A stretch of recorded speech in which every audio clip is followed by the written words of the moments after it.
You don't need to understand every word a French person says to have real conversations. If you're living in France and fast French at the dinner table still leaves you feeling like an outsider, it's not your vocabulary or a slow brain. It's what you've been led to believe about how you should listen. Take my student Robert. He was at a table in France with 3 people who all spoke better French than him, on paper. But when the waiter asked a question, Robert was the only one who understood. The others were totally lost. I used to freeze exactly like this too.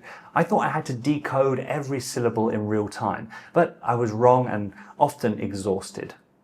So in this video, I'm going to show you the 70% rule, how Robert shocked his family with it, and how to use this exact skill in your very next French conversation. Allez, c'est parti.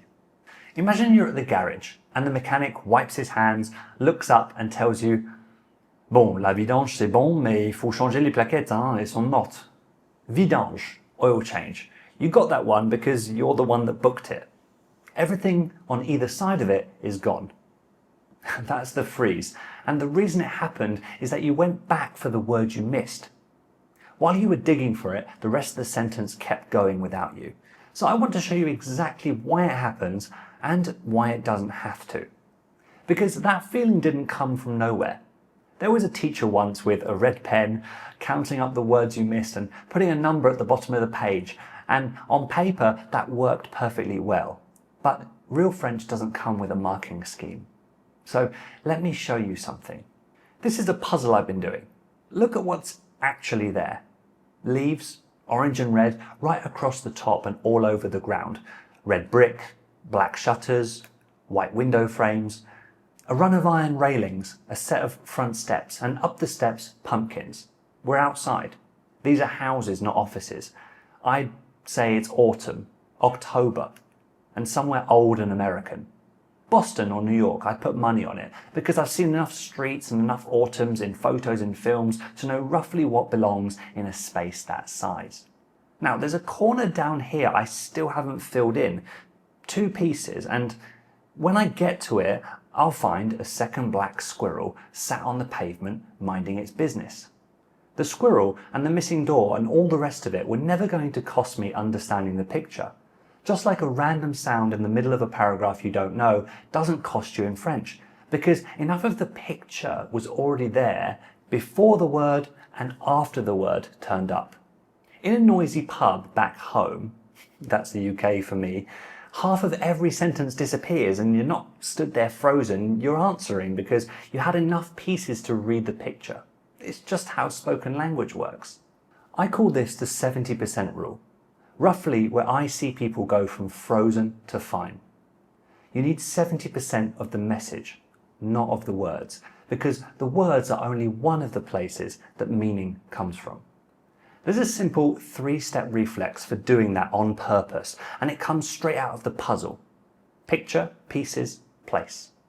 Which all sounds very neat and tidy until there's an actual French person stood in front of you, because a puzzle will sit on the table and wait for you, and a French waiter, despite the job title, will not. So my student Robert was at a restaurant in France with his wife, his stepson, and his mother-in-law. His stepson speaks French at a B2. His wife is a strong B1, and Robert, by his own admission, has the worst French at the table. The waiter takes their order. Robert asks for a burger. The waiter goes off, comes back, looks at Robert and asks him something fast. Robert catches 2 things out of that whole sentence. Est-ce que vous? Which opens half the questions in French and means little on its own, and then a sound in the middle that he took for cuit, cooked. That's it. And he wasn't even sure of that one, but he just ordered a burger and the waiter had come back to ask him a question, with cooked in it.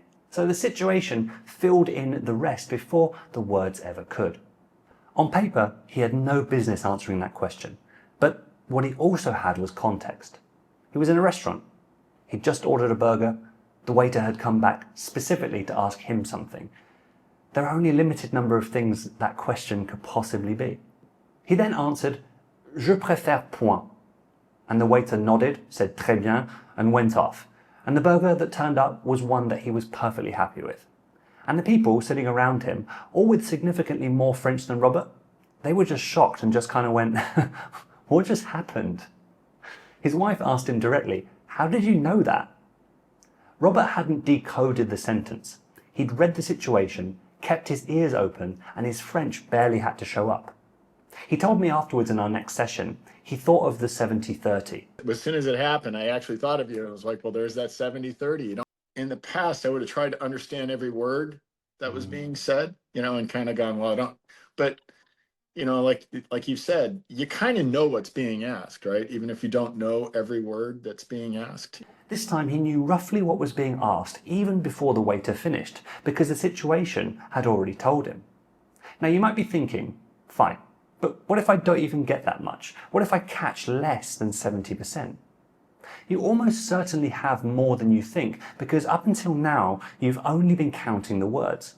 And even on the days when the picture isn't enough to answer, you'll always have enough to ask for clarification. That's not a consolation prize. That's how French people buy themselves time too.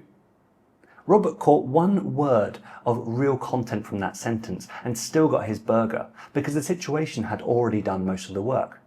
Some days it won't be enough.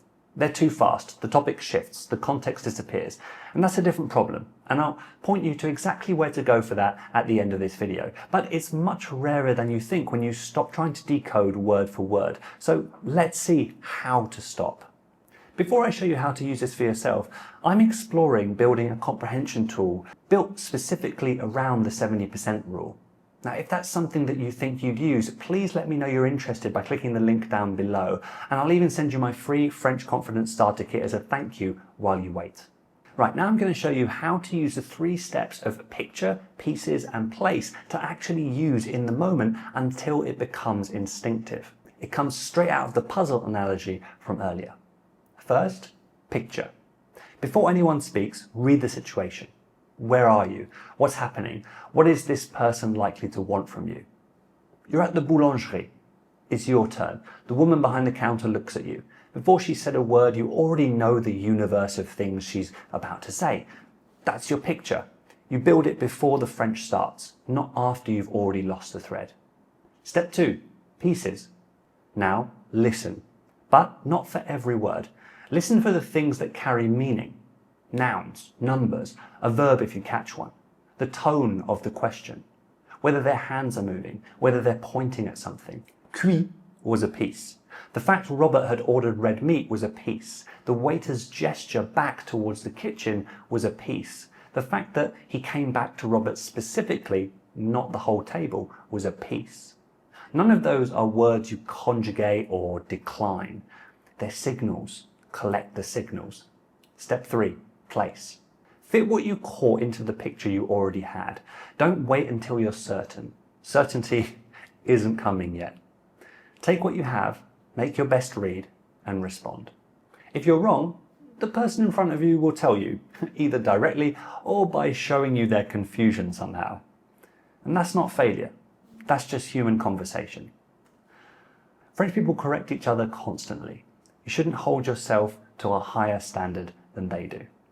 The first few times you use this, it will feel deliberate and slow in your head, even if from the outside it looks completely normal, and that's fine.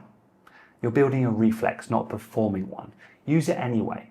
The naturalness comes later, and it comes faster than you think when you keep it front of mind.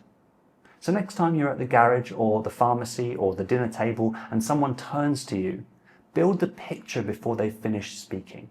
Grab the pieces, place them, then open your mouth. And that's it. That's the whole reflex. So you see, with this new way of listening, not just more study, you can be an active participant in your conversations, no longer exhausting yourself trying to decode word for word. Some days the picture won't be enough. They're too fast, the topic shifts, the context is insufficient. When that happens, it's not a listening problem, it's a rescue problem. And you need to know how to get through it with what you have, so you don't default to English or just let things fizzle out. And that's exactly what this video covers. And if you haven't grabbed early access to the comprehension tool yet, the link is still down below in the description. Grab it before you watch that. Allez, à bientôt French learner.